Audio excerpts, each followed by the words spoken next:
Morning all of you. Me doctor Shakuntala Patil, Jaywant महाविद्यालय इचलकरंजी, अर्थशास्त्र विभाग.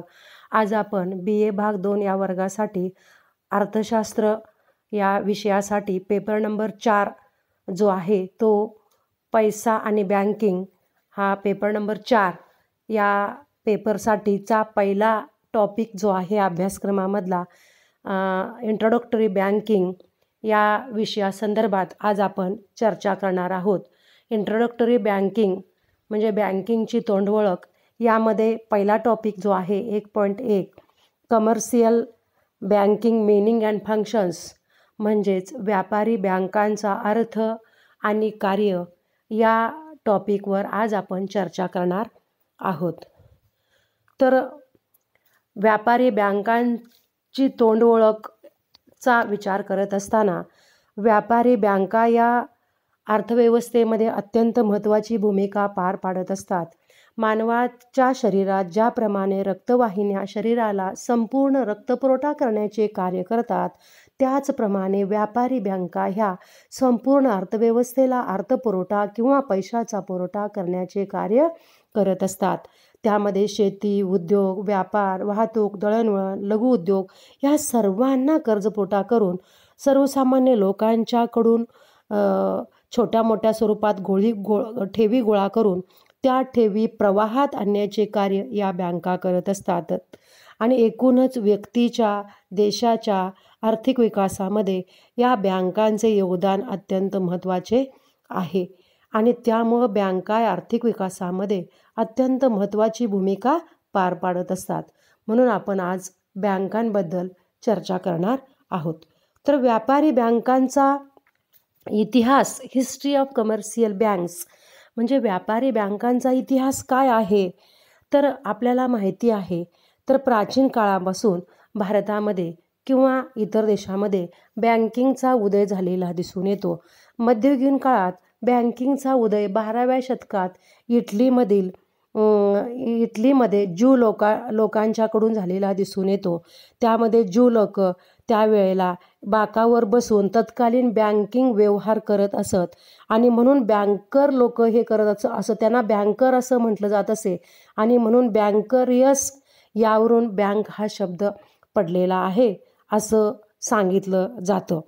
आधुनिक व्यापारी बँकांचे खरे जनक म्हणजे बार्सिलोन, व्हेनिस यासारख्या देशामध्ये भूमध्य समुद्रावरील शहरातील बँकरमधून झालेला आपल्याला दिसून येतो. ते ठेवी लोकांच्याकडून विविध प्रकारच्या ठेवी स्वीकारत व त्या ठेवीचा उपयोग ठेवीदारांना आपले देणी भागवण्यासाठी करत असत. बँकरच्या नावाने खातेवहीत नोंद करून हे व्यवहार करत असत. मात्र या नोंदी धनको आणि ऋणको यांच्या समक्ष कराव्या लागत असत. सावकार, सराफी, पेढीवाले किंवा सावकार, सोनार, व्यापार हे आधुनिक बँकांचे पुजारी आहेत असं क्राउथर यांचं मत आहे.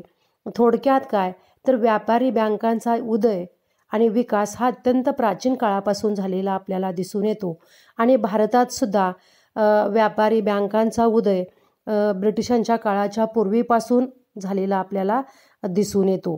भारतामध्ये bank of Hindustan, bank of England, bank of Bengal, bank of Calcutta यासारख्या अनेक बँका स्थापन झालेल्या आपल्याला दिसून येतात. हिचा इतिहास पाहत असताना एक गोष्ट लक्षात घ्यावी लागते, ती म्हणजे प्राचीन काळामध्ये बार्सिलोनसारख्या देशामध्ये पुजारी, देवळातील पुजाऱ्यांच्याकडे आपल्याजवळील संपत्ती किंवा हे मोठमोठे दागिने, किमतीचे दागिने हे पुजाऱ्याकडे ठेवत असत. म्हणजे बँकेचा उदय कसा होत गेलेला आहे आपल्या लक्षात येईल.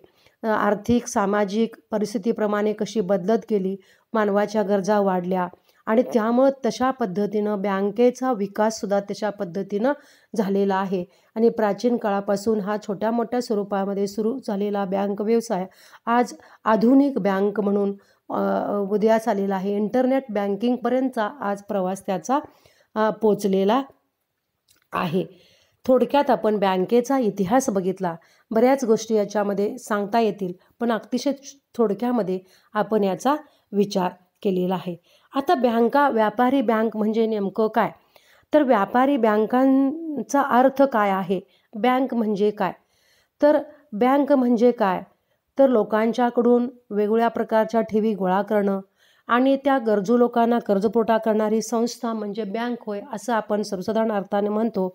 पण बँकांच्या वेगवेगळ्या व्याख्या वेगवेगळ्या तज्ज्ञांनी केलेल्या दिसून येतात. त्यापैकी पहिली व्याख्या डॉक्टर H.L. हार्ट यांनी केलेली आहे. ते म्हणतात, बँक म्हणजे अशी व्यक्ती वा संस्था की जी आपल्या दररोजच्या व्यवहारात ठेवीदाराकडून अथवा ठेवीदाराकरता चालू खात्यावर पैसे स्वीकारते आणि त्याने काढलेल्या आदेशानुसार पैसे देत असते, अशी व्याख्या केलेली आहे. दुसरी व्याख्या, लोकांच्याकडून वेगवेगळ्या स्वरूपाच्या ठेवी स्वीकारून त्याचा वापर गरजू लोकांना कर्जपुरवठा करणारी लोकांची उपयुक्त व प्रातिनिधिक स्वरूपाचे कार्य करणारी संस्था म्हणजे बँक होय, अशी ही एक व्याख्या केली जाते. त्याच्यानंतर आपले reserve bank of India act जो आहे, बँकिंग रेग्युलेशन ॲक्ट 1949 1949चा रेग्युलेशन ॲक्ट जो झाला, त्या ॲक्टमध्ये बँकेची व्याख्या केलेली आहे. त्यांच्या मते बँकिंग म्हणजे कर्जाऊ देण्याकरता किंवा गुंतवणूक करण्याकरता लोकांकडून पैशाच्या स्वरूपातील ठेवी स्वीकारणे होय. मग या ठेवी मागणी केल्याबरोबर किंवा मागता क्षणी परत करण्याच्या अटीवर घेतलेल्या असतात. मग त्या मागता क्षणी परत करण्याच्या अटीवर ह्या ठेवी गोळा केलेल्या असतात. मग परत करण्यासाठी चेक, ड्राफ्ट, डी.डी., हुंडी याप्रमाणे या प्रकारे ते काढून घेता येतात. अशा प्रकारची व्याख्या, व्यापक अशा प्रकारची व्याख्या बँकिंग रेग्युलेशन ॲक्टमध्ये घेतलेली आहे. तर एकूणच या बँकेच्या वेगवेगळ्या व्याख्या जर बघितल्या तर वेगवेगळ्या बँकेच्या व्याख्येवरून आपल्याला बँकांची कार्यच लक्षात येत असतात. तर व्यापारी बँकांची कार्य काय आहेत हे आता आपण पाहणार आहोत.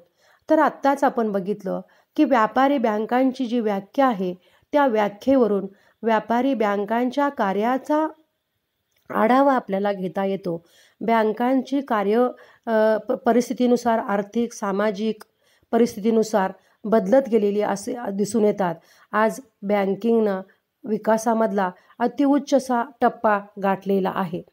तर व्यापारी बँकांची कार्य, फंक्शन्स ऑफ कमर्शियल बँक्स, हे आता आपण पाहणार आहोत.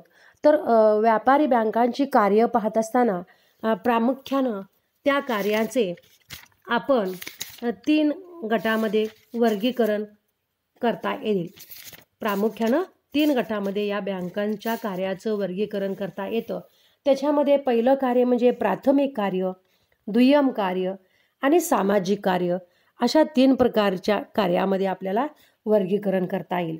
आता प्राथमिक कार्यामध्ये पहिलं कार्य म्हणजे काय? तर प्राथमिक कार्यामध्ये पहिलं कार्य म्हणजे ठेवी स्वीकारणं, डिपॉझिट. आता ठेवी स्वीकारणं हे व्यापारी बँकांचं प्राथमिक कार्य आहे. ठेवी स्वीकारण्याच्या व्यवहारातूनच आधुनिक बँकेचा जन्म झालेला आपल्याला दिसून येतो. व्यापारी बँकांचं हे प्रमुख कार्य आहे. व्यापारी बँकांचं मुख्य भांडवल म्हणजे ठेवी आहेत असं आपल्याला म्हणता येईल. तर व्यापारी बँका लोकांच्याकडून वेगवेगळ्या प्रकारच्या ठेवी मागता क्षणी परत करण्याच्या अटीवर स्वीकारल्या जातात. यामध्ये पहिली ठेव आहे बचत ठेव. ठेवीचे वेगवेगळे प्रकार आहेत, त्याच्यामधली पहिली ठेव आहे बचत खाते किंवा बचत ठेव. तर सर्वसाधारणपणे मध्यमवर्गीय नोकरदार व्यक्ती बँकेमध्ये बचत खाते काढतात. बचत खात्यामध्ये त्याचा उद्देश काय असतो? तर लोकांना बचतीची सवय व्हावी आणि छोट्या छोट्या स्वरूपामध्ये जमा केलेली रक्कम साठवून ठेवावी, हा त्याच्या पाठीमागचा उद्देश असलेला आपल्याला दिसून येतो. त्याच्यानंतर उद्देश आपल्याला दिसून येतो. तर बचत खात्यातील व्यक्तीला वेगवेगळ्या प्रकारच्या बचती जमा करून त्या ठेवण्यासाठी या बचत खात्याचा उगम झालेला आपल्याला दिसून येतो. तर बचत खात्यावर काही निर्बंध घातले असतात. सर्वसाधारणपणे बचत खातं कोण काढतं? तर मध्यमवर्गीय लोक आपल्या उत्पन्नाचा काही भाग शिल्लक ठेवावा यासाठी बचत खातं काढलं जातं, हे आपण आता पाहिलेलंच आहे. तर त्याच्यामध्ये काही निर्बंध घातले जातात. तर ठराविक आठवड्यातून ठराविक वेळाच पैसे काढता येतात. साधारणतः 5 ते 7 वेळा असे पैसे 5 वेळा पैसे काढता येतात. त्याच्यानंतर त्याच्यावर मिळणारं व्याज हे अतिशय कमी किंवा मिळत नाही असं म्हटलं तर चालेल. बचत खात्यात व्याज कमी मिळतं किंवा अतिशय कमी किंवा मिळत नाही, काही वेळेला मिळत नाही. मिळालं तर ते फक्त 1 ते 2% असलेला आपल्याला दिसून येतो. याचा उद्देशच मुळात बचतीची सवय व्हावी, बचत ठेव रूपानं गोळा करावी, हा उद्देश असलेला आपल्याला दिसून येतो. म्हणजे पहिलं कार्य म्हणजे बचत ठेव. आता दुसरं आहे चालू खाते.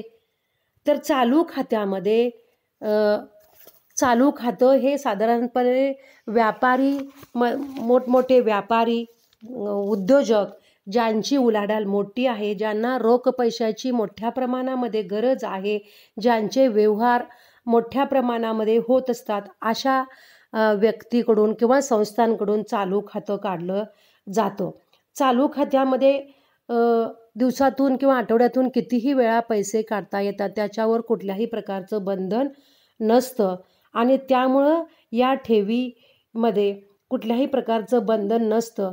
पण ही ठेव काढत असताना ठराविक रक्कम बँकेमध्ये शिल्लक असणं आवश्यक आहे. ही एक महत्त्वाची अट त्याच्यामध्ये आहे. याच्यामध्ये या हे खातं काढण्याचा प्रमुख फायदा म्हणजे या खात्यातील लोकांना अधिकर्ष सवलत मिळते, म्हणजे जादा उचल काढता येते. हा एक महत्त्वाचा फायदा या खात्याचा आहे. तर चालू खातं आपण आता पाहिलं. आता तिसरा मुद्दा म्हणजे मुदत ठेव. तर विशिष्ट मुदतीच्या कालावधीमध्ये ठेव म्हणून मुदत ठेव म्हणून पैसे ठेवले जातात, त्याला मुदत ठेव असं म्हणतात. ही मुदत 3 महिने ते 5 वर्षे या मुदत कालावधीसाठी असू शकते. मुदत पूर्ण झाल्यानंतर ठेवीदाराला पैसे काढता येतात, मुदतीच्या आत ते काढता येत नाहीत. या ठेवीवर मोठ्या प्रमाणामध्ये व्याज मिळते. 8 ते 10% व्याज याच्यामध्ये मिळते. याचा मोठा फायदा बँकेला होतो, कारण बँकेला तेवढ्या मुदतीमध्ये ते पैसे वापरता येतात. त्यामुळं त्याच्यावर व्याजही मोठ्या प्रमाणामध्ये दिलं जातं आणि ग्राहक आणि बँक या दोघांच्या दृष्टीनं हे मुदत खातं फायदेशीर असलेलं आपल्याला दिसून येतो. मुदत खात्याचं एक वैशिष्ट्य म्हणजे मुदत ठेवीवर बँका पासबुक देत नाहीत, तर ठेव पावती दिली जाते आणि ते ठेव पावती जमा केल्यानंतर मुदत संपल्याच्या नंतर ठेव पावती जमा केल्यानंतर आपल्याला ते पैसे व्याजासकट मिळत असतात. त्याच्यानंतर पुढचा प्रकार म्हणजे आवर्ती ठेव. आवर्ती ठेवीला पुनरावर्ती ठेव असंही म्हटलं जातं किंवा त्याला रिकरिंग डिपॉझिट असंही म्हटलं जातं. बँकेत ठराविक काळासाठी बँकेत खाते सुरू करून त्यात दरमहा एक ठराविक विशिष्ट रक्कम भरत गेल्यास त्याला आवर्ती ठेव असं म्हटलं जातं. विशिष्ट अल्प उत्पन्न असलेले लोक नियमितपणे बचतीची सवय लागावी आणि एक मोठी रक्कम भविष्यकाळामध्ये आपल्याला उपयोगी पडावी, या दृष्टिकोनातून हे आवर्ती ठेव खातं उघडलं जातं. त्याची मुदत 1 वर्ष ते 5 वर्ष 7 वर्ष अशी असू शकते. या ठेवीवर चांगल्या प्रकारचं व्याज खातेदाराला मिळत असतं आणि त्यामुळं बँकांच्या आणि खातेदारांच्या किंवा ग्राहकाच्या दृष्टीनं हे खातं अत्यंत उपयुक्त आहे. या 4 ठेवीशिवाय इतर ठेवी बँका निर्माण करतात. आजच्या अलीकडील काळात बँकिंग व्यवसाय हा स्पर्धात्मक बनलेला आहे आणि लोकांना आपल्याकडे आकर्षित करून ठेवण्यासाठी मोठमोठ्या प्रकारच्या वेगवेगळ्या योजना बँकांकडून राबवल्या जातात. त्यामध्ये दामदुप्पट योजना, शुभमंगल ठेव योजना, बर्थडे योजना, अशा वेगवेगळ्या प्रकारच्या नावाखाली आपल्या बँकेमध्ये ठेवी जास्तीत जास्त गोळा व्हाव्यात या उद्देशानं ही ठेवी गोळा केल्या जातात. त्याच्यानंतर अजून एक म्हणजे उत्पन्न ठेवी, डिराइव्हड डिमांड, हा एक ठेवीचा प्रकार याच्यामध्ये आहे. यामध्ये काय केलं जातं तर बँकांच्याकडे असलेल्या प्राथमिक ठेवीच्या आधारावर बँका या दुय्यम ठेवी निर्माण करतात. त्याला उत्पन्न ठेव असं म्हटलं जातं. तर ह्याही बँकांच्या व्यवहारातला एक भाग आहे. थोडक्यात आपण आज आत्ता प्राथमिक कार्यामध्ये ठेवी स्वीकारणं, कुठल्या कुठल्या प्रकारच्या ठेवी असतात, तर बचत ठेव, चालू ठेव, मुदत ठेव, आवर्ती ठेव, त्याचप्रमाणे इतर आकर्षक ठेव आणि उत्पन्न ठेव ह्या वेगवेगळ्या प्रकारच्या ठेवीच्या माध्यमातून बँका लोकांच्याकडून मागता क्षणी परत करण्याच्या अटीवर ठेवी स्वीकारल्या जातात.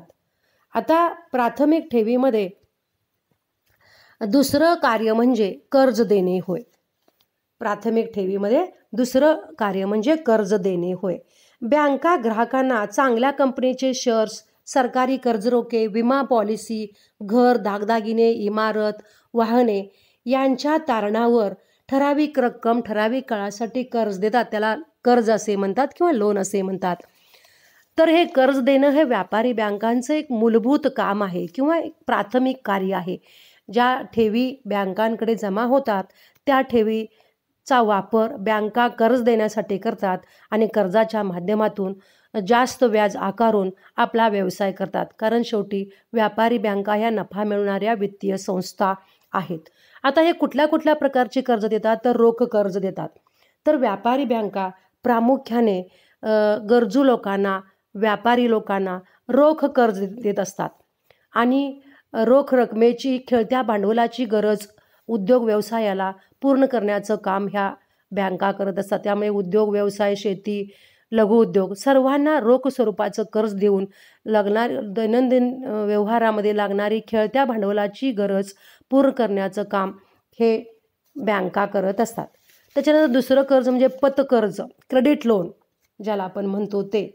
तर क्रेडिट लोन म्हणजे बँका ग्राहकांच्या पतीवर कर्ज देत असतात. व्यापारी लोकांच्या क्रेडिटवर, समजा धान्याचे व्यापारी असतील, त्यांच्या धान्याच्या गोडाऊनमध्ये माल जो शिल्लक असतो त्या शिल्लक माल म्हणजे त्यांचं क्रेडिट असतं, त्या क्रेडिटवर बँका त्यांना कर्ज देत असतात. अलीकडे नोकरदार व्यक्तींना सुद्धा त्यांच्या क्रेडिटवर पतकर्ज हे दिलं जातं. त्यामुळं कर्ज देणं हे व्यापारी बँकांचं जे कार्य आहे त्याच्यामध्ये पतकर्ज हा अत्यंत महत्त्वाचा भाग आहे. थोडक्यात म्हणजे काय, ठेवी बँका लोकांना जे ठेवीवर व्याज देतात त्यापेक्षा जास्त व्याज या कर्जावर आकारतात आणि त्यामुळं त्यांचा व्यवसाय हा चालत असतो. त्यामुळं कर्ज देणं हे प्राथमिक कार्य आहे. रोख कर्ज, पतकर्जानंतर तिसरं कर्जाचा प्रकार म्हणजे अधिकर्ष सवलत होय. आता मगाशी आपण बघितलं की चालू खात्यातील खातेदारांना अधिकर्ष सवलत मिळते. अधिकर्ष सवलत याला ओव्हरड्राफ्ट फॅसिलिटीज असं म्हटलं जातं. म्हणजेच जास्त उचल रक्कम काढता येते. म्हणजे काय, तर एखाद्या व्यक्तीच्या खात्यावर असलेल्या रकमेपेक्षा जास्त रक्कम उचलण्याची परवानगी बँक देते किंवा जास्त रक्कम उचलून देते, त्याला आपण अधिकर्ष सवलत असे म्हणतो. उदाहरणार्थ, एखाद्या व्यक्तीच्या खात्यावर समजा 1,00,000 रुपये असतील आणि त्या व्यक्तीला 1,50,000 रुपयाची गरज असेल, तर चालू खात्यातील ग्राहकांना बँक 1,50,000 रुपये देते, त्या एक्स्ट्रा 50,000 रुपये देते. याला अधिकर्ष सवलत असं म्हणतात. ही सवलत फक्त चालू खात्यातील व्यक्तींनाच मिळते. ती एका प्रकारचे क्रेडिट असतं त्या व्यक्तीचं. त्या व्यक्तीच्या बँकेचे आजपर्यंतचे व्यवहार विचारात घेऊन ती अधिकर्ष सवलत दिली जाते. याचा फायदा मोठ्या प्रमाणामध्ये ग्राहकांना, चालू खात्यातील व्यक्तींना होत असताना आपल्याला दिसून येतो. त्याच्यानंतर दुसरा पुढचं कर्जाचा प्रकार म्हणजे हुंड्या वटवणे.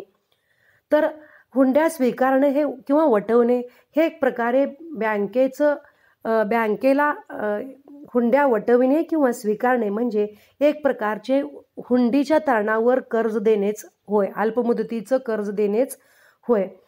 प्रमुख व्यापारी, उद्योगपती अल्पमुदतीसाठी कर्जाची जी गरज असते ती भागवण्यासाठी या हुंड्यांचा वापर केला जातो. व्यापारी लोकांच्या व्यवहाराच्या मध्ये या हुंड्यांचा मोठ्या प्रमाणामध्ये वापर होताना आपल्याला दिसून येतो. दोन व्यापाऱ्यामध्ये जेव्हा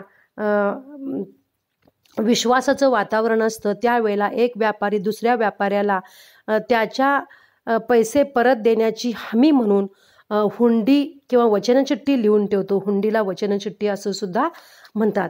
आणि ती वचनचिठ्ठी समजा त्या व्यापाऱ्याला आत्ता पैशाची गरज लागली तर ती वचनचिठ्ठी किंवा हुंडी बँकेत वटवली जाते आणि त्याला पैसे दिले जातात. म्हणजे बँका हुंड्या वटवून कर्जपुरवठा करतात. हे अत्यंत महत्त्वाचं व्यापारी बँकांचं कार्य आहे. आणि बँकांच्या हुंड्या वटवल्यामुळं हुंड्यांचा वटाव केला जातो आणि त्याच्यानंतर पुनर्वटावसुद्धा केला जातो. व्यापाऱ्यांच्या उद्योगाच्या व्यवहाराच्या वाढीसाठी मोठ्या प्रमाणामध्ये याचा वापर केला जातो. या हुंड्या 3 महिने मुदतीच्या कालावधीत असतात. 3 महिन्याच्या आत समजा पैशाची गरज लागली एखाद्या व्यापाऱ्याला तर ती हुंडी म्हणजे वचनचिठ्ठी किंवा हमीपत्र बँकेमध्ये वटवतो आणि त्याच्यावर कर्ज काढतो. तर अशा पद्धतीनं या हुंड्या वटवण्यात म्हणजे एक प्रकारचं कर्जच असतं. त्याच्यानंतर व्यापारी बँकांचं कर्ज देण्याचे हे प्रमुख 4 प्रकार आहेत. रोख कर्ज, पतकर्ज, अधिकर सवलत आणि हुंड्या वटवणे. त्यानंतर अजून एक महत्त्वाचं कार्य व्यापारी बँकांचं आहे ते म्हणजे पतपैशाची निर्मिती करणं. व्यापारी बँका पतपैशाची निर्मिती करतात. पतपैशाची निर्मिती करणं हे आधुनिक व्यापारी बँकांचं महत्त्वाचं कार्य आहे. आता लक्षात घ्या, विधिग्राह्य पैसा किंवा कायदेशीर पैसा निर्माण करण्याचं काम हे रिझर्व्ह बँक ऑफ इंडिया करते, जी भारताची मध्यवर्ती बँक आहे ती करते. पण व्यापारी बँका ह्या पतपैशाची निर्मिती करतात. म्हणून शेअर्स म्हणतात. शेअर्स जो अर्थशास्त्रज्ञ आहे ते काय म्हणतात, बँका केवळ पैशाचा पुरवठा करणाऱ्या संस्था नाहीत, तर एका अर्थाने त्या पैसा निर्माण करणाऱ्या संस्था आहेत किंवा कारखाने आहेत, असं शेअर्सनं म्हटलेलं आहे.